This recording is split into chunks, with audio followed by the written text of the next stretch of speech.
You're about to learn some innovative strategies as a real estate agent in regards to tax and financial savings, and I don't see anyone else talking about this. But not only that, during this video, you're also going to hear about the family tax planning as a real estate agent, and again, I haven't seen people talking about this in our industry. And lastly, we're going to unpack the Canadian tax rates related to your own setup and how that would impact your business as a real estate agent. So today, it is my pleasure to bring you over JP MecDonald from JP Partners, who is not only an accountant, but he's holding an active real estate license. He will be breaking down for you his entire blueprint that he's using for himself in a super tangible way that you'll be able to implement in your own business and immediately save more money and plan for financial freedom. So let's dive in. We go out and we make all this income, and by the end of the day, we got to pay huge amounts of tax. It took me about 5 years into my career. I had a lot of older men in their 60s. I was about 34 at the time. And a lot of men in their 60s coming and saying, I just finished paying off my house. I want to start investing in real estate, and I need to kind of figure out my plan here. And I just kept saying to myself, wow, you guys are really at the end of it. Why wasn't this done at the beginning? So something that I started to do pretty much at that point in time was talk to all of my clients and anyone coming in about planning for retirement up front. So family tax planning was kind of created in my head there for myself. So this is a bunch of words that I put together trying to define this. What is family tax planning? It's having an understanding of your family's personal financial obligations. So not business, but personal. What's your mortgage, meals, entertainment, Christmas gifts, everything that you have to burn money on, you need to have an understanding of what your monthly and annual burn is in order to start having and formulating a plan for your family. The second point would be making sure that you are set up in the most tax effective manner to minimize your family's annual taxes. Now, I'll get into this and show you some examples in a few minutes, but that's just making sure that you're set up. Are you an employee? Are you sole proprietor? Are you incorporated? And the last point is having an investment plan and goal to reinvest tax savings that we're able to generate based on how you're set up. So again, having understanding your Canadian taxes before we jump into it. Taxes in Canada are horrible for personal individuals. They're based on a bracket system. The first $15,000 you make as an employee is tax-free. As it graduates, the next $2,000 you're taxed at about 20%. The next $6,000 you're taxed at 25%. By the time you're making $106,000, you're being taxed at 43 cents on the dollar above that. By the time you're at 235,000, you're being taxed at 53 cents on the dollar. This is huge because we're taught to go out there and try and create ourselves and make more and make more. And by the time you hit those goals, you're giving 53% of your income back to the government. So that can't happen. We need a plan. Here comes the Canadian corporate tax rules. Small businesses get 12.2% on the first 500,000 of taxable income. This is welfare tax. That's the way you need to understand that if you were making $30,000 as an employee, you'd be paying 12.2% tax. You get that on the first 500,000 inside a corporation. So right there's a huge way to start saving our wealth. The next above, if you're making above 500,000, you're now being taxed at 26.5%, which still far less than the personal tax rate top out at 53%. Now, these rates are based on the corporation tax rates, not you taking money out of the corporation. So you're taxed in the corporation The rates are great in here, but as we start to pull money out, that's when we start to get penalized by the government and pay our personal tax rates. Two things to note in here, active versus passive income. For all real estate agents, you're actually doing work. This is called active income, and the 500,000 small business tax rate applies to this. For any passive income you're making, such as investment, rents, royalties, and interest, these rates are taxed at 50%. And the reason why is the government did not want millionaires to go out and incorporate their investments. So I'm going to go through step one. This is just understanding your personal finances. Over the holidays, I want you guys to go and really understand this. Most of my clients coming through the door don't know what their annual or monthly burn is. So getting an understanding of this, you'll start to say, wow, we're spending too much.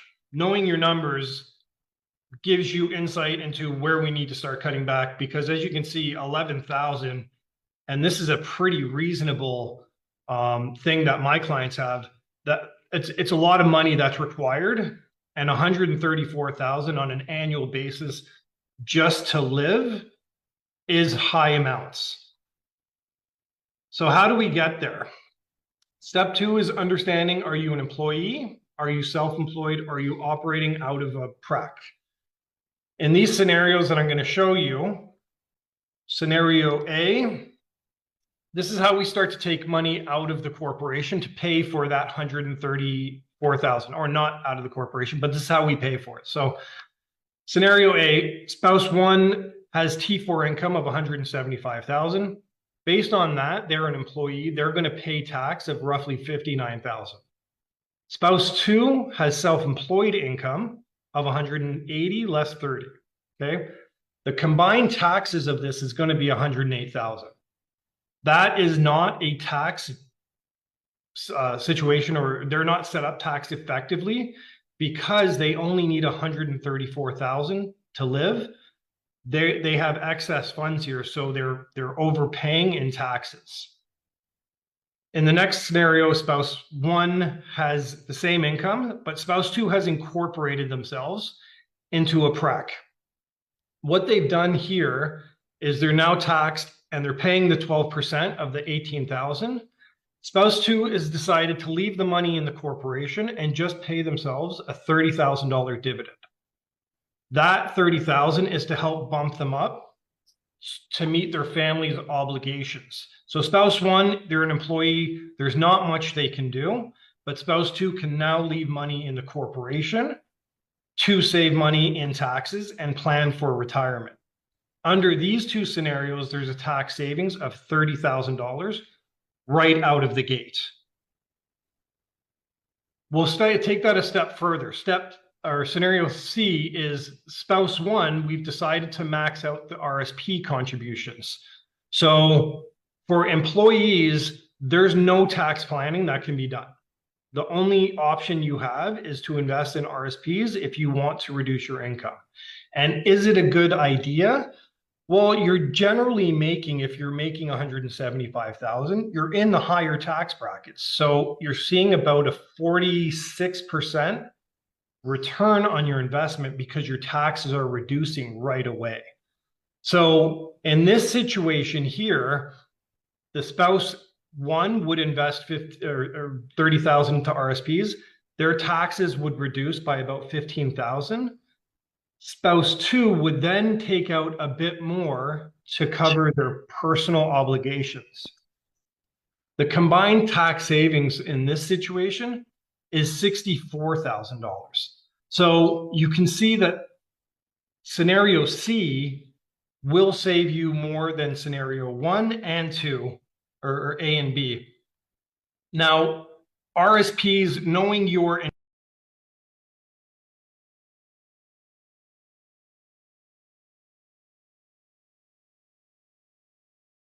Sorry, Jean-Paul, I mute you by mistake. Sorry. Can you unmute yourself? I apologize. That's okay. I got muted. Someone didn't like what I was saying. No. We like the $1,000 savings. I Yeah, let someone in and I thought I mute them and I muted you. Go ahead. yeah, that's fine. So we're at a combined tax savings of 64,000. So you can see scenario A, B, and C.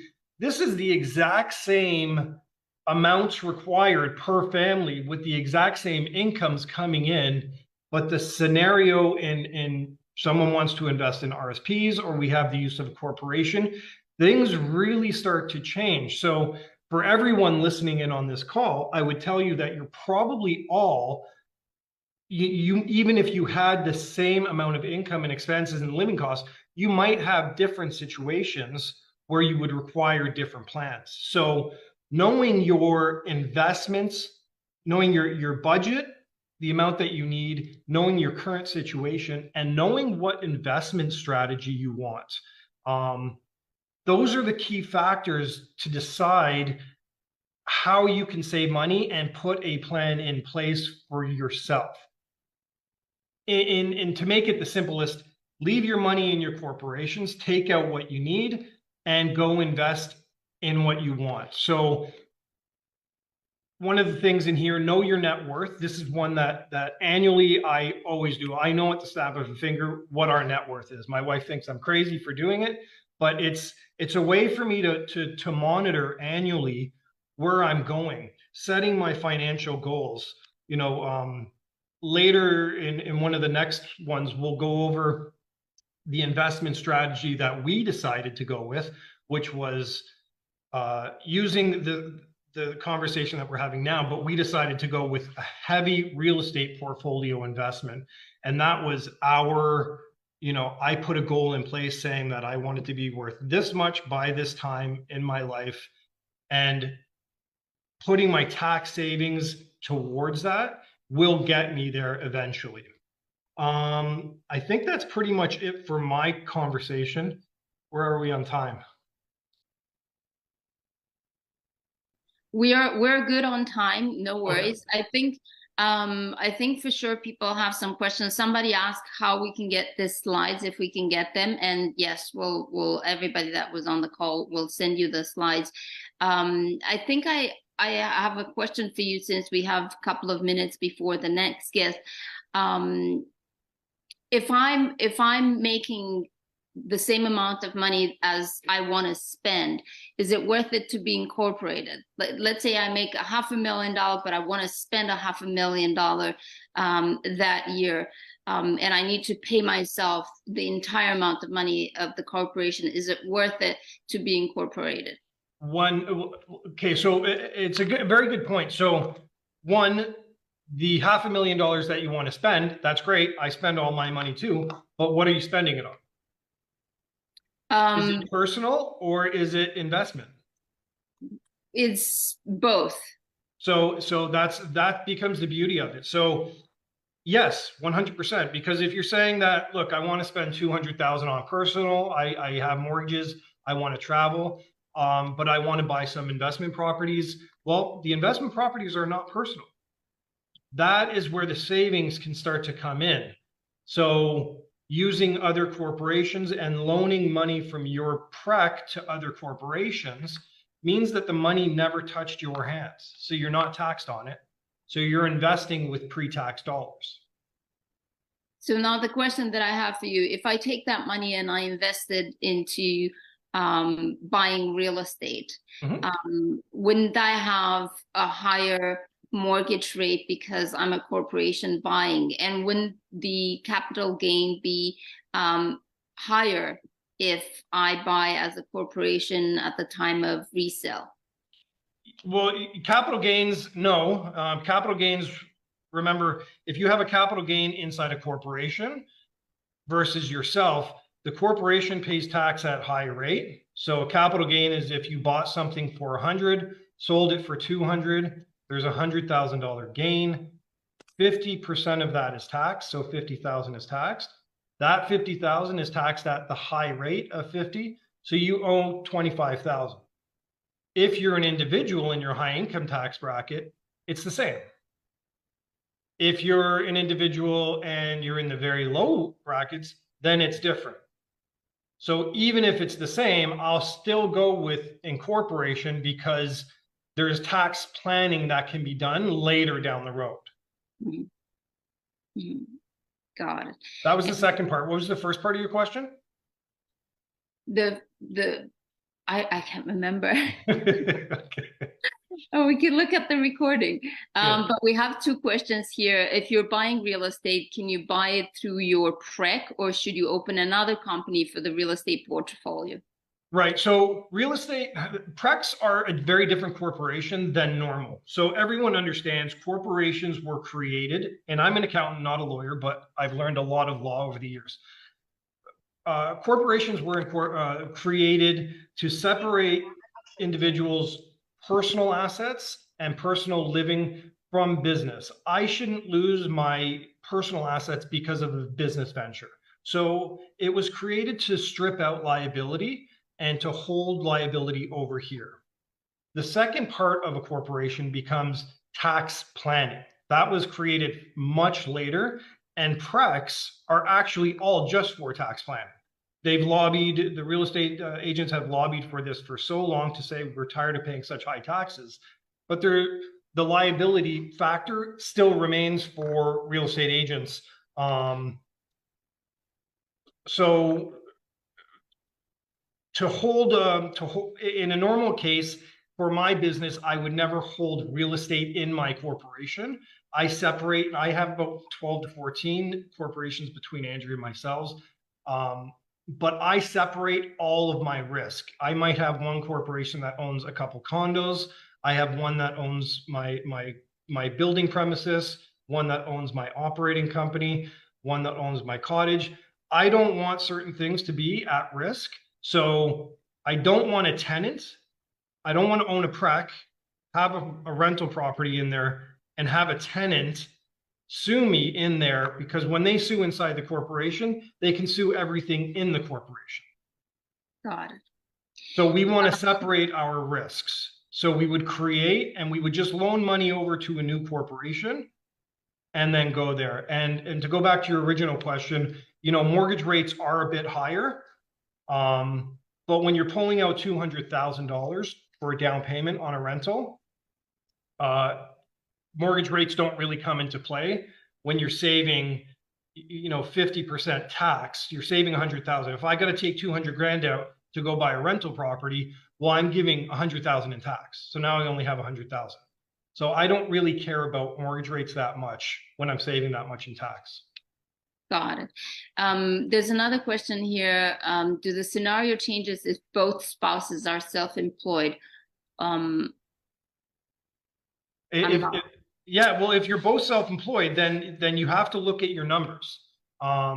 Again, understanding your numbers. If you're both self-employed and you're both making 80,000, you both have 20,000 in expenses. You both are left with 60,000 that's being taxed. Then you're pretty much left with what you need to cover your personal expenses. So, but if those numbers are higher and you're able to start saving some of your money, and you don't need all of your money that you're earning to pay for your personal living, then incorporating is the way to go, and you take out what you need only from the corporation. Got it. Okay. Everyone loves tax. Yes. They secretly love it. I'll take one more question before I give it to Andrea. Can an owner, husband and wife who bought a property on personal name a year ago move to incorporation later? Can a property move to a corporation? Yes. The problem is there's two ways to do it. You can sell it to the corporation, but you're going to have to pay land transfer tax. And two, you can do what's called a rollover and move it into a corporation on a tax deferred basis. On that manner, you're going to pay the accountants and lawyers to move it over, and you're going to still pay land transfer tax. Sorry, and on the first one, you're going to pay land transfer and any capital gains. So you have to sell it at fair market value. If it was just recent, it might actually be the same amount. So in that situation, I tend to tell people You know, if it's a student rental you bought, I never want student rentals in people's names. If it's a condo, it's a lower risk investment. If it's, you know, a single family dwelling, it's a bit more risky, but if it's a duplex, it becomes a lot more risky. The risk criteria in rentals starts to go up. And as it goes up, you want to make sure that you're protected from a liability perspective.